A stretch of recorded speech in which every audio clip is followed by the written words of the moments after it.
Voici le deuxième volet que le dessous des cartes consacre à l'avenir des conflits dans le monde. Dans un premier temps, nous avons analysé les motifs de rivalité autour des ressources. Aujourd'hui, nous allons repérer où dans le monde se trouvent les régions où des tensions, des guerres peuvent se produire en fonction des paramètres et des problématiques que nous connaissons déjà en 2012. Et vous allez le voir, l'exercice de simulation sur le mouvement des frontières est assez intéressant.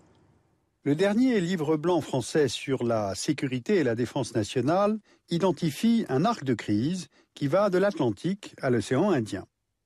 À l'intérieur de cet arc de crise, on recense de fait un certain nombre de pays en conflit.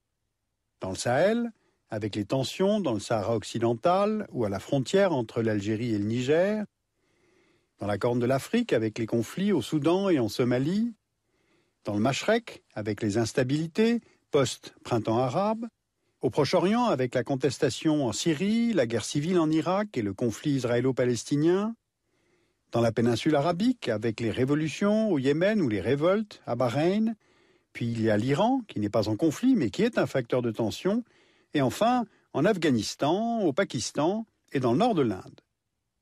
Alors apparemment aucune unité culturelle et politique dans cet ensemble, mais l'approche nouvelle, c'est de faire apparaître les liens entre ces conflits, leur imbrication et les conséquences qu'ils peuvent avoir à une échelle plus large. Alors de quelle manière? Voyons tout d'abord la région couvrant le Proche-Orient, l'Irak et l'Iran.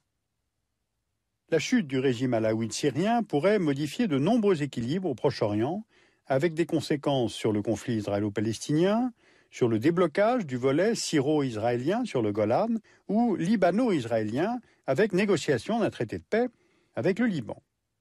Mais toute modification de ces équilibres dépendra du gouvernement iranien, principal adversaire d'Israël dans la région. Le poids de Téhéran sera déterminant dans les tensions avec Israël, dans les relations avec la Syrie, avec le Hezbollah au Liban et le Hamas en Palestine. L'État d'Israël, doté de l'arme nucléaire, est désormais un fait accompli. Mais l'accession de l'Iran à l'arme nucléaire pourrait, cette fois, conduire à une course aux armements au Moyen-Orient, particulièrement pour les régimes sunnites. Turquie, Émirats arabes unis, Bahreïn, Arabie saoudite, Égypte, qui redoutent un déséquilibre du rapport des forces face à la puissance chiite. À l'ouest, en Irak justement, la poursuite des tensions entre chiites et sunnites pourrait maintenir le pays en situation de guerre civile, poussant les sunnites irakiens à fuir vers la Syrie ou la Jordanie. Forçons un petit peu ces hypothèses avec une simulation. Les trois provinces majoritairement peuplées d'Arabes sunnites rejoindraient la Syrie. Les chiites, du sud de l'Irak, seraient à la base d'un État arabe chiite, allié de l'Iran, sur les rives du Golfe Persique. On peut aussi concevoir un territoire autonome pour les Kurdes qui empiéteraient sur l'Irak, la Turquie et l'Iran. L'Iran ainsi perdrait des zones à l'ouest au profit d'un Kurdistan indépendant et viendrait étendre son territoire à l'est dans les provinces afghanes autour de la ville d'Hérat, du fait des affinités linguistiques et historiques des populations de cette région avec la Perse. Poursuivons plus à l'est cette logique de fragmentation des ensembles en imaginant les mobiles de démantèlement du Pakistan voisin. La NWFP, toujours peu gouvernée, restera la source de l'instabilité transfrontalière entre l'Afghanistan et le Pakistan. Les Pashtuns pourraient remettre en cause cette frontière de la ligne Mortimer-Durand et fonder ce Pashtunistan indépendant dont ils rêvent depuis les années 50, aux dépens des Punjabis pakistanais et des Tadjiks afghans. Alors, autre conséquence, au sud, les Baloutches, répartis entre l'est de l'Iran, le sud de l'Afghanistan et l'ouest du Pakistan, s'opposeraient au pouvoir central pakistanais et pourraient établir un État baloutche indépendant dont la capitale pourrait devenir Gwadar, un port stratégique financé par les Chinois, dont je vous ai d'ailleurs parlé dans une première émission. Alors bien sûr, tout ceci n'est qu'un exercice prospectif, voire simplement imaginaire. Mais si ce jeu de dominos devait advenir, les effets dépasseraient ce cadre géographique initial. Notamment parce que la Chine, située au bord de cet arc de crise, a des besoins énergétiques qui la poussent à construire une véritable stratégie vers la mer d'Oman pour s'assurer un accès aux hydrocarbures du Moyen-Orient à travers le Pakistan et le port de Gwadar, mais aussi vers l'Asie centrale. Car à l'horizon 2030, l'Asie centrale sera au cœur d'une intense compétition pour l'accès à l'énergie pétrolière et gazière, dont on voit ici les principaux gisements. Le développement des ressources de la Caspienne va se poursuivre, rendant la définition des tracés d'oléoducs et de gazoducs plus complexe. La Russie pourrait perdre de son influence en Asie centrale. D'une part face à l'Iran et à la Turquie, qui chercheront à détourner l'acheminement des hydrocarbures vers leur propre réseau aux dépens de Moscou, et d'autre part face aux pays asiatiques et tout particulièrement face à la Chine. Par exemple, au Kazakhstan, ancienne république soviétique, les entreprises chinoises détiennent maintenant 20% de la production de pétrole. De plus, des populations ouïghours se trouvent de part et d'autre de la frontière sino-kazakh aux marges occidentales de la Chine. La présence chinoise au Kazakhstan pourrait donc permettre à Pékin de mieux contrôler, à partir du nord-ouest, ce groupe ethnique indépendantiste. En 2030, les pays d'Asie centrale pourraient entrer plus encore dans la sphère chinoise, du moins économiquement. Et pour Moscou, une telle situation sur son flanc est pourrait soit renforcer son isolement diplomatique, soit faire entrer la Russie elle-même dans cet arc de crise. D'autant plus qu'en 2030, la Russie aura également perdu sa capacité à contrôler son étranger proche à l'ouest. L'Azerbaïdjan et l'Arménie se seront rapprochés de l'Union européenne ou de la Turquie. L'Ukraine et la Géorgie pourraient avoir intégré l'OTAN, voire l'Union européenne pour l'Ukraine. La dictature en Biélorussie pourrait connaître le même sort que les dictatures dans le monde arabe. Alors avec la présence d'une Asie centrale plus sino-centrée d'un côté, d'une Ukraine et d'une Biélorussie européenne de l'autre, Moscou pourrait ressentir un sentiment d'encerclement qui pourrait conduire à des interventions militaires du type Géorgie en 2008.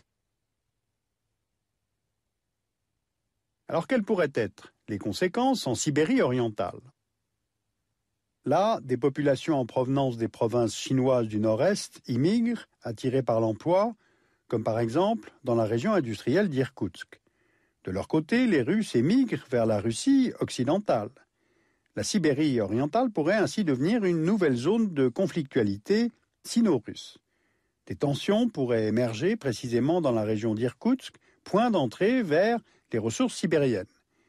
Car en plus de ces grands gisements de minerais que l'on voit ici, or, fer, minéraux rares, cuivre, nickel, la Sibérie orientale recèle du charbon, du pétrole et d'immenses gisements de gaz naturel. Beaucoup de ces gisements ne sont pas exploités du fait du sous-investissement et parce que situés dans une région où l'extraction est difficile. Et pourtant, d'ici 2030, la Sibérie orientale pourrait bien devenir une importante région productrice de gaz. Donc on comprend mieux maintenant le poids grandissant de Pékin aux frontières de la Russie, de la Caspienne à la Sibérie orientale. Maintenant, pour finir, regardons la façade méridionale de la Chine en Asie orientale. C'est là une région du monde où il y a encore de nombreux conflits de type territoriaux qui ne sont pas résolus. En mer de Chine orientale et méridionale, entre Chine, Vietnam, Japon, Philippines, il y a l'instabilité dans la péninsule coréenne, avec la question nucléaire et la question de la réunification. Il y a l'évolution indépendantiste de Taïwan. Et à ces conflits territoriaux se superposeront des facteurs identitaires, comme à Taïwan, ou religieux, comme en Indonésie, en Malaisie ou aux Philippines. En somme, si on reprend notre jeu de domino, on constate une extension de notre arc de crise initial vers l'Est. Maintenant, qu'en est-il du continent africain? Chaque région du continent se développera avec son extérieur proche plutôt que vers l'intérieur du continent. Ainsi, la Corne de l'Afrique, c'est-à-dire la Somalie, l'Éthiopie, l'Érythrée, reliée à l'arc de crise par la péninsule arabique, y est déjà pleinement intégrée. Et les développements récents laissent à penser qu'une contagion est possible sur le continent africain, notamment vers le Soudan et le Soudan du Sud. Les grands pôles conflictuels d'Afrique pourraient rester indépendants les uns des autres, car ils sont souvent liés aux intérêts stratégiques des grandes puissances extérieures, comme les États-Unis, la Chine, l'Union européenne ou la Russie. Il est donc peu probable qu'on assiste à un phénomène de domino semblable à celui de l'arc de crise en 2030. Alors ce que vous avez vu aujourd'hui sur les cartes n'est qu'un exercice, une simulation, cela ne préfigure rien pour le futur, mais justement quand on veut réfléchir, il est important de passer aussi par ce type de méthode. Si on fait la synthèse de ce qu'estime l'agence américaine, la CIA, pour l'avenir, il y a l'importance accrue de l'information, l'évolution des capacités des armées irrégulières et l'importance de la dimension non militaire des conflits. De toute façon, pour le futur, les frontières seront de plus en plus imprécises ou contournées. Sur ce thème, vous pouvez lire le livre de Gaïd Minassian aux éditions Autrement quand les États perdent le contrôle. Vous pouvez lire le livre blanc sur la défense et la sécurité nationale dont je vous parlais aux éditions Odile Jacob et la documentation française. Les cahiers du Quai d'Orsay ont publié dans leur livraison de l'automne 2011 « Espoir et défis des révolutions arabes » et puis une histoire critique du XXe siècle éditée en France mais aussi en langue allemande. Et je vous rappelle la parution chez Arte Éditions et Talendier de nos itinéraires géopolitiques.